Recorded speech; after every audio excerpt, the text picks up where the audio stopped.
अस्सलाम वालेकुम गाइस, उम्मीद करता हूँ सब खैरियत से होंगे। तो आज हम शुरू करने जा रहे हैं फ़िज़िकल क्वांटिटीज़ एंड मेजरमेंट का लेक्चर 2। इससे पहले हमने देखा था कि हमारे पास फ़िज़िक्स क्या होती है और फ़िज़िक्स की ब्रांचेस कौन सी हैं और उस ब्रांचेस में हम कौन कौन सी चीज़ पढ़ते हैं।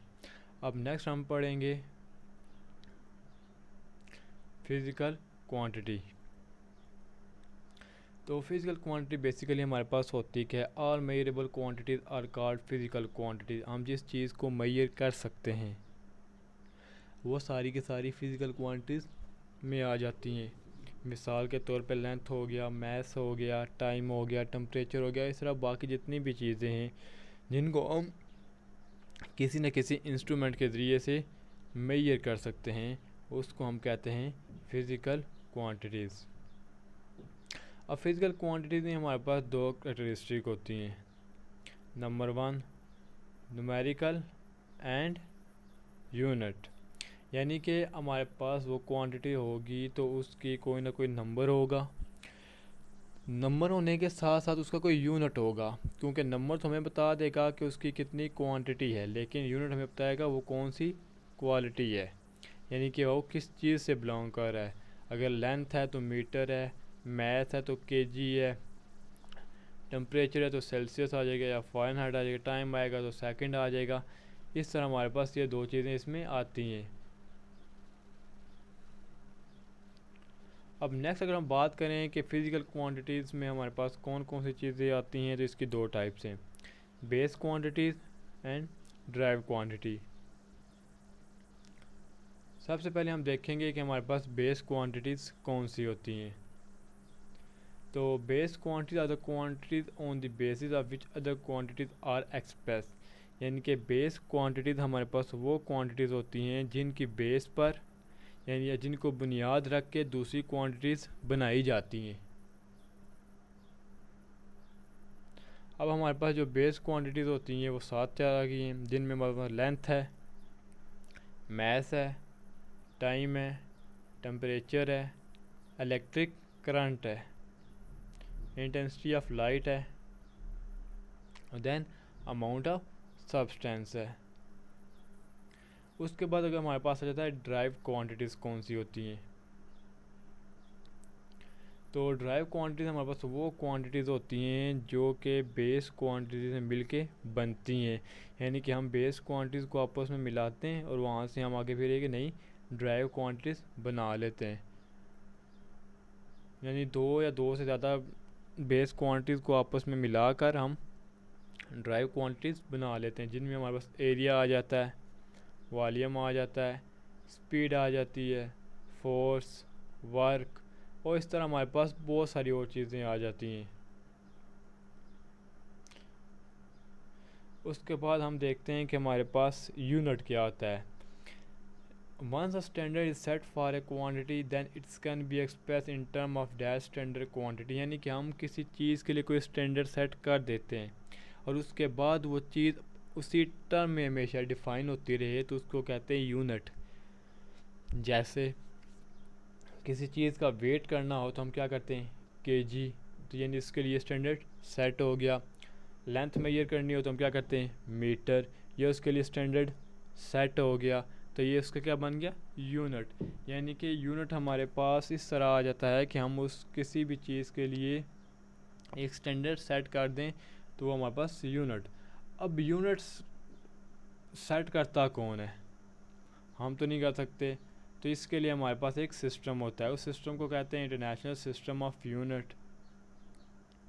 अभी हमारे पास जितने सिस्टम चल रहे हैं उन्हें कहते हैं एसआई यूनिट, और ये 1960 में जब हमारे पास जनरल कॉन्फ्रेंस हुई थी वेट एंड मेयर्स की पेरिस में, तो तब इंटरनेशनल सिस्टम ऑफ यूनिट बनाए गए थे। क्योंकि अगर देखा जाए तो हर कंट्रीज़ में मेजरमेंट के लिए डिफरेंट यूनिट इस्तेमाल किए जा रहे थे, कहीं पर मीटर, कहीं पे यार्ड, कहीं पे पाउंड, कहीं पे केजी।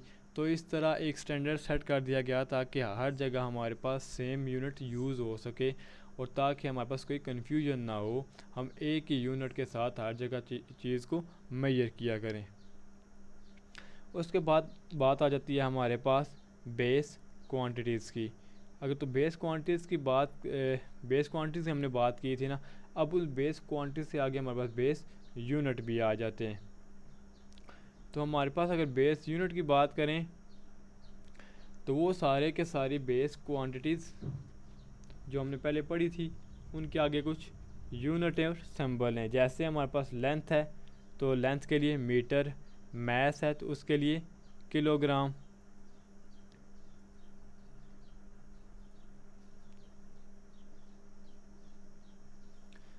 टाइम है तो उसके लिए सेकंड, इलेक्ट्रिक करंट है तो उसके लिए एम्पेयर, टेम्परेचर है तो kelvin, amount of substance mole, intensity of light है उसके लिए कैंडेला हम यूज़ करते हैं। और उसके बाद हमारे पास आ जाता है ड्राइव्ड यूनिट। ड्राइव्ड यूनिट यानी कि हमारे पास जितनी भी ड्राइव्ड क्वांटिटीज़ आएंगी उनको रिप्रेजेंट करने के लिए हमारे पास कोई ना कोई यूनिट होगा, तो हमारे पास वो होता है ड्राइव्ड यूनिट। तो इसमें हमारे पास आता है स्पीड, जो कि हम वी से रिप्रेजेंट करते हैं सिंबल में, लेकिन इसका यूनिट होता है मीटर पर सेकेंड। एक्सेलरेशन मीटर पर सेकेंड यानी कि मीटर पर सेकेंड का स्क्वायर हमारे पास आ जाता है। वॉल्यूम देखें तो क्यूबिक मीटर। अब देखें हमारे पास यहाँ पे सिंबल में आके देखें तो यहाँ पे हमारे पास दो बेस यूनिट यूज़ हो रहे हैं, मीटर भी सेकंड भी, मीटर सेकंड, यहाँ पे मीटर 3 बार यूज़ हो रहा है। तो इस तरह हमारे पास ये ड्राइव्ड यूनिट बनता है कि हम बेस यूनिट दो या दो से ज़्यादा आपस में मिलाकर कंबाइन करके ड्राइव्ड यूनिट बनाते हैं। इस हमारे पास फोर्स हो गया, प्रेशर है, डेंसिटी एंड चार्ज है। नेक्स्ट आ जाता है हमारे पास प्रीफिक्स। क्या होता है प्रीफिक्स? बेसिकली हमारे पास होता है कि हम कोई वर्ड या लेटर किसी भी एसआई यूनिट से पहले लिखते हैं। एसआई यूनिट आपको बता दिया जो हमारे पास वो बेस यूनिट में आ रहे हैं। अब हम उनसे पहले कोई और चीज़ लिखते हैं तो हमारे पास वो आ जाती है प्रीफिक्स।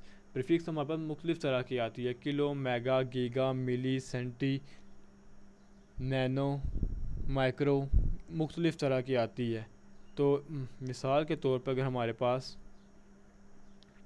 लिखा हो 20,000 मीटर, तो अगर हमने कहते हैं कि हमने इसको रिप्रेजेंट करना है प्रीफिक्स के साथ, हम इसको अब क्या करेंगे, ये हमारे पास क्या है 3 ज़ीरो हैं, तो हम इसकी रिप्लेसमेंट में लिख सकते हैं मल्टीप्लाई 10 की पावर 3।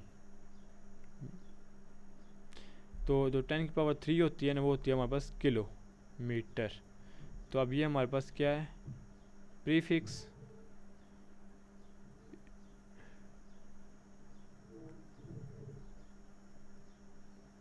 यानी कि ये हमारे लिए आसानी पैदा कर देता है प्रीफिक्स कि हम इसकी वैल्यू को आसानी से लिख सकते हैं, मैं ये कर सकते हैं। अब नेक्स्ट हमारे पास ये बहुत सारे प्रीफिक्स हैं जैसे टेरा, गीगा, मेगा, किलो, डेसी, यानी कि हर किसी की वैल्यू कितनी है और इसकी स्टैंडर्ड फॉर्म कितनी है और हम इसको किस सिंबल के साथ रिप्रेजेंट करते हैं, ये सारे आप देख सकते हैं।